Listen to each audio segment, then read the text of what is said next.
Una persona llega a mi consultorio, se sienta en la silla y en la primera sesión me dice que se siente sola. Que esto no le hacía mal antes, pero ahora sí, no sabe conectar con las personas. Vamos poco a poco viendo que le cuesta mucho confiar en otros, dejarse sentir. En su último vínculo estaba súper enamorada, pero cuando la persona quiso dar un paso más, su cabeza la atormentó con pensamientos catastróficos y llena de miedos, le dijo que no quería nada más. Se autoconvenció de que no lo amaba y con toda la frialdad del mundo lo dejó ir.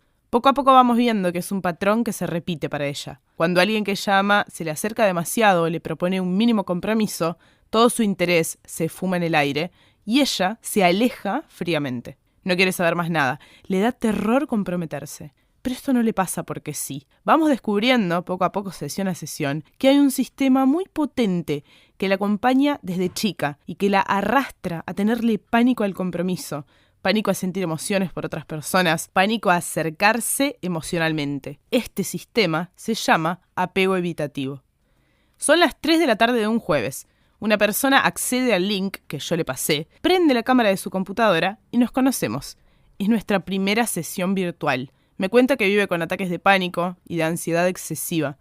Cuando vamos buscando los disparadores de esa ansiedad, vemos que esta aparece siempre que siente que otras personas no quieren la misma cercanía emocional y física que ella sí quiere. Cuando no me responden un mensaje a tiempo, cuando no me abrazan, cuando no se acercan a mí como yo lo haría, o cuando no me llaman en todo el día. Genera mucha dependencia con las personas, vínculos un poco pegajosos, demasiado cercanos. Busca absorberlo todo de la otra persona. Y eso me apasiona. Necesito hacer todo con ese otro, me dice.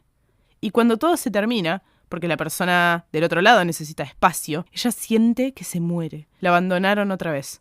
Poco a poco vamos descubriendo que este modo de vivir las relaciones responde a un claro sistema de apego ansioso ambivalente que empezamos a trabajar en terapia. Los mecanismos de estas dos personas que les acabo de contar y mucho de lo que somos está marcado por la manera en la que fuimos criados.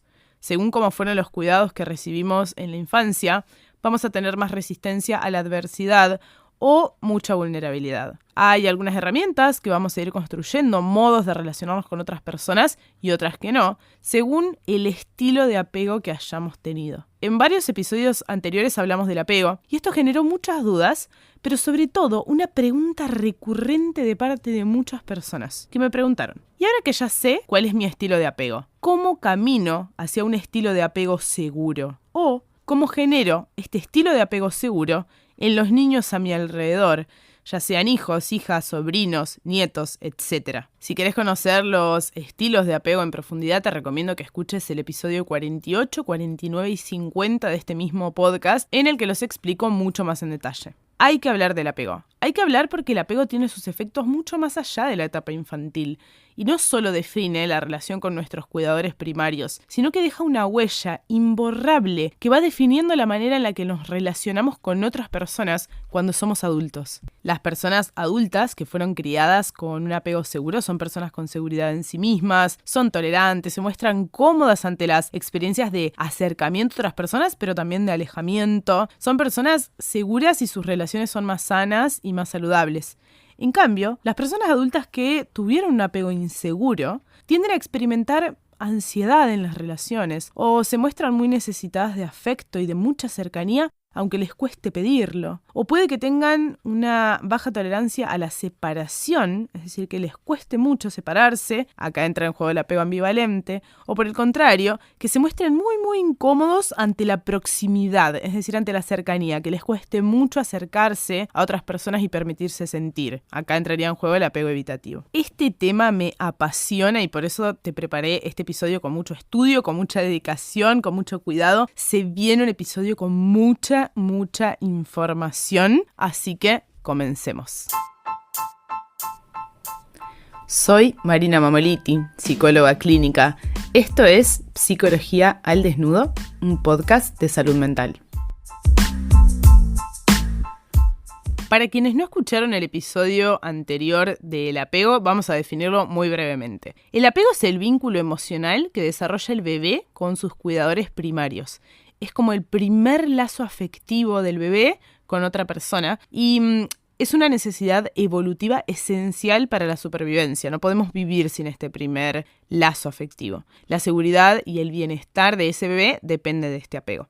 Según Bowlby, que es el autor de la teoría del apego, en los 3 primeros años de vida el apego se gesta como de manera natural en todos los niños, pero el desarrollo, ya sea de que si va a ser seguro o inseguro, va a depender de la manera que tiene este cuidador principal, que puede ser mamá, papá o cualquier otro cuidador, a las necesidades que manifieste este bebé. Necesidades no solamente físicas, como dar protección, darle comida, alimento o higiene, sino también necesidades afectivas, es decir, amor, cariño, consuelo, seguridad. El apego seguro surge cuando papá, mamá o cuidador cubren efectivamente las necesidades del bebé. Es decir, le dan alimento, le dan higiene, pero también le dan calma, cariño, amor. Y lo hacen de una manera estable, es decir, repetidas veces en el tiempo. Por otro lado, y de esto hablamos en los episodios 49 y 50, los tipos de apego inseguro surgen cuando el niño se percibe exactamente como dice la palabra, se siente inseguro porque sus cuidadores principales, es decir, mamá, papá o cualquier persona que esté a cargo de ese bebé, no entienden sus necesidades y no las satisfacen. En muchas oportunidades puede pasar, por ejemplo, que sí le den de comer, pero que no haya cariño, que no estén las necesidades afectivas cubiertas. Y lo cierto es que esta inseguridad los va a acompañar toda la vida, o al menos hasta que decidan trabajar con este tipo de apego. Entonces, como les dije antes, voy a responder a 2 preguntas que me hicieron. La primera pregunta tiene que ver con si yo ya sé cuál es mi estilo de apego, ¿cómo empiezo a trabajarlo para caminar hacia generar un estilo de apego seguro ahora que soy adulto? Empecemos por ahí. Esto va a depender del estilo de apego inseguro que vos tengas. Dijimos en episodios anteriores que hay 3 tipos de apegos inseguros para Bowlby. El apego ansioso ambivalente, el apego evitativo y el apego desorganizado. Si tenés un estilo de apego ansioso ambivalente, vas a tener que trabajar para aprender que no necesitas sí o sí recurrir a otras personas para estar bien, que podés calmarte vos mismo cuando te sentís mal, cuando te angustiás, de manera autónoma. Tenés que trabajar que no necesariamente tenés que estar con otra persona para poder sentirte en paz, calma. Podés hacerlo vos solo. Vas a tener que hacer el trabajo de recuperar la seguridad en vos, sacando un poco el foco de los demás, para poder explorar el mundo que te rodea sin la necesidad de acudir a otros necesariamente como lo hiciste en tu infancia, y poder desarrollarte de manera independiente de otras personas, sintiendo seguridad en vos mismo, aunque otras personas no estén presentes. Por ende, el camino de quien tiene un estilo de apego ansioso ambivalente es el de recuperar la seguridad en vos mismo, recuperar tu independencia, entender que vos podés calmarte y autorregular tus emociones de manera autónoma y que eso está bien, no necesitas inevitablemente de otra persona. El opuesto a esto es el estilo de apego evitativo.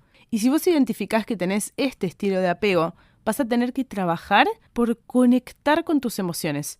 Detectar qué sentís en las relaciones con otras personas, saber qué necesitas de los demás, aprender a no huir cuando hay intimidad, no escaparte, aprender que no es peligroso sentir ni conectarte emocionalmente con otras personas, no lo es, aprender a dejarte cuidar, a pedir cuando necesitas que te cuiden porque eso está bien, porque el exceso de independencia que al parecer muestra la persona que tiene apego evitativo, en realidad es un pedido a gritos de un afecto que la persona no sabe pedir. Entonces, el camino de la persona con un apego evitativo para caminar hacia lo seguro tiene que ver con aprender a acercarme a otras personas emocionalmente. Y por último, el estilo de apego desorganizado. Bueno, acá vamos a decir, este es el más complejo de trabajar de los 3, porque en este estilo de apego hubo violencia, ya sea física, emocional, simbólica o cualquier tipo de violencia. Recordemos que como adultas, las personas con apego desorganizado aprendieron que las relaciones íntimas están conformadas sí o sí por la agresividad. Entonces,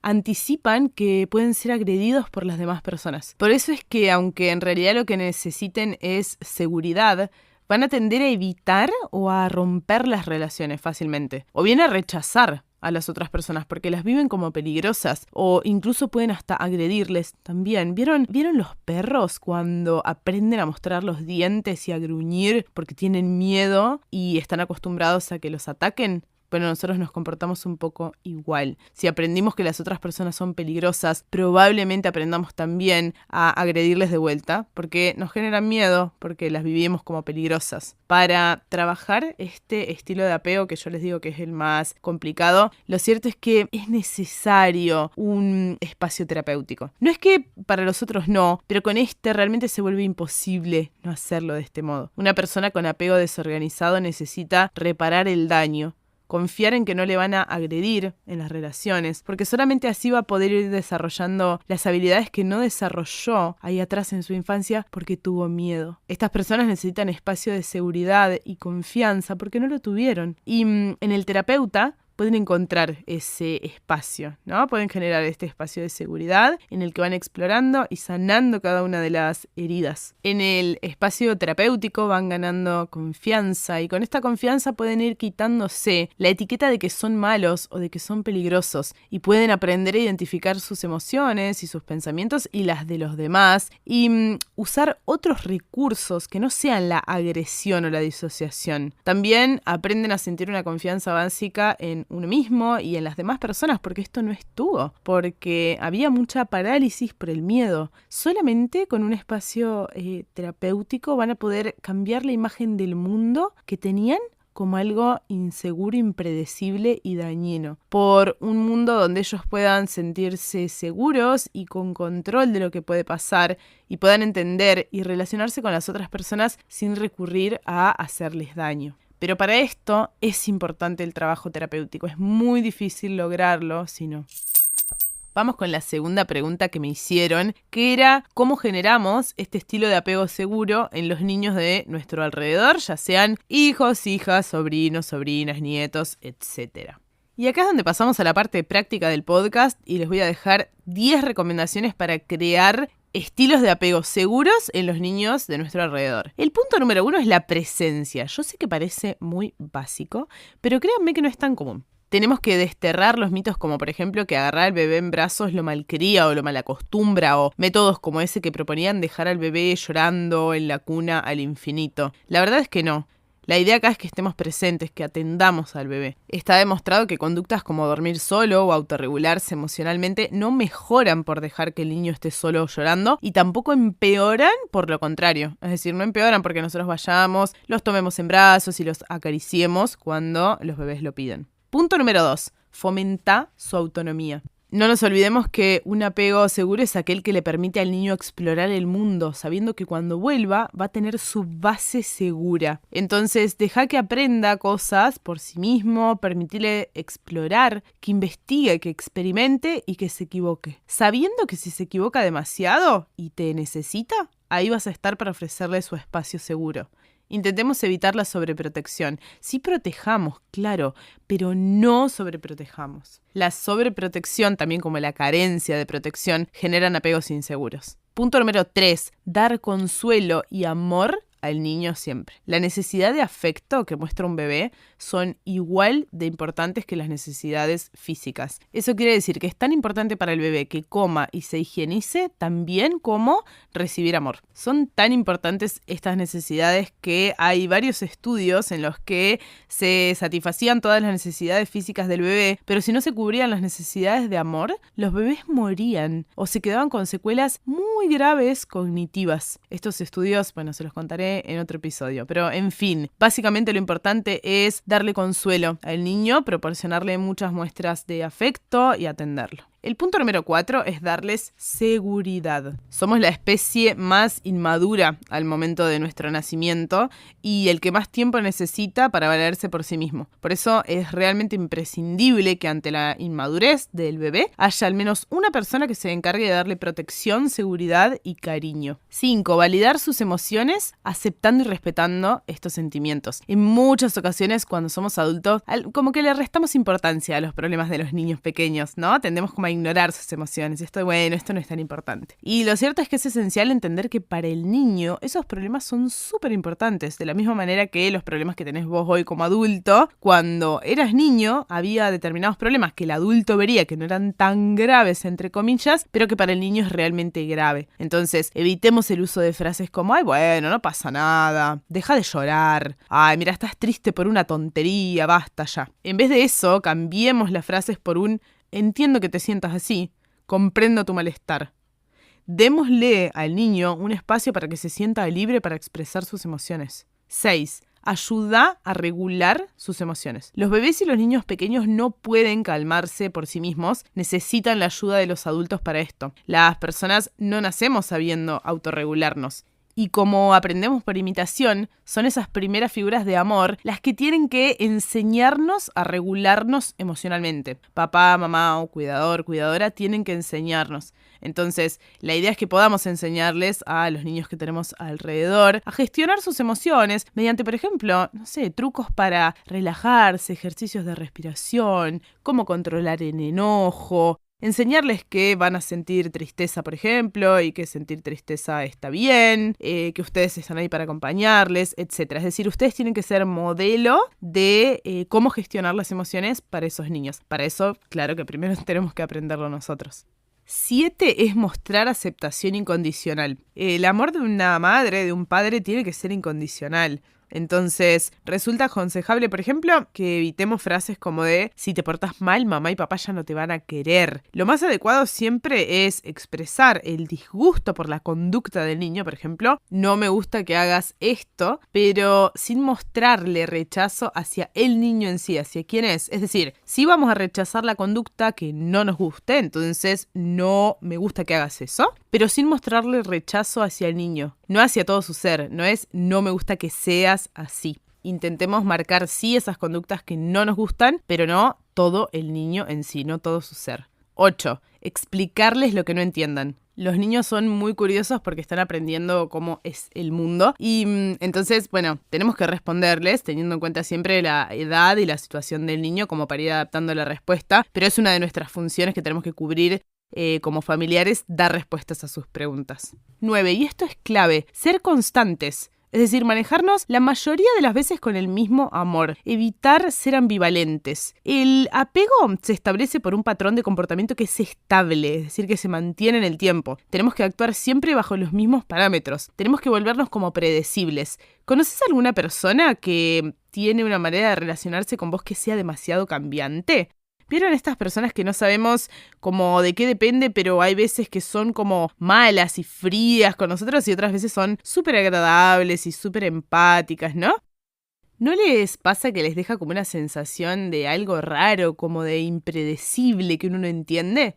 Bueno, esto es lo que queremos evitar como figuras de apego. La anticipación, que el niño pueda predecir lo que vamos a hacer y la coherencia de lo que vamos a hacer, les va a ayudar un montón. Por ejemplo, recuerden que en el apego ansioso ambivalente, uno de los tipos de apego inseguro, una de las características más sobresalientes de estos papás es que son muy ambivalentes. Es decir, que responden a las necesidades del niño de manera como irregular, ¿no? Como hay muchas veces que responden de una manera, otras de otra, y son como variables que se le escapan de control a los niños, entonces no saben bien qué esperar. Y esto genera ansiedad. Y el último punto es marcar normas y límites claros, con dulzura, pero con firmeza a la vez. Los límites son amor y el desarrollo de un apego seguro no significa ser totalmente permisivos con las conductas inapropiadas de los niños, sino de mostrarles seguridad, pero educándolo en normas y valores, diciendo no y acompañando ese no con una explicación coherente, sensible, que el niño pueda entender. Los límites les dan seguridad al niño, le permiten predecir las cosas, le dan mucha contención. Hasta acá el episodio de hoy. Antes de terminar, me parecía muy importante comentarles que toda la información que hay en este podcast es eso, información general sobre sus mecanismos internos, y está buenísimo que puedan verse identificadas con este contenido, pero sí es importante que les diga que escuchar un episodio de podcast o leer un posteo no sustituye bajo ningún punto un proceso psicoterapéutico. Por eso, si se ven identificados o identificadas con algo de toda la información que hay en este podcast, lo ideal es que busquen su espacio terapéutico, que busquen para trabajar con todo esto un profesional de la salud mental. Ahora sí, habiendo dicho esto, quiero decirles que si les gusta este podcast y les ayuda, la mejor manera que tienen de ayudarme a que siga generando contenido es compartir alguno de estos episodios, el que más les guste, con alguna persona que les pueda parecer valiosa y también rankeándonos con las estrellitas en Spotify en la portada de este mismo podcast. Les dejo un beso enorme y nos escuchamos la semana que viene.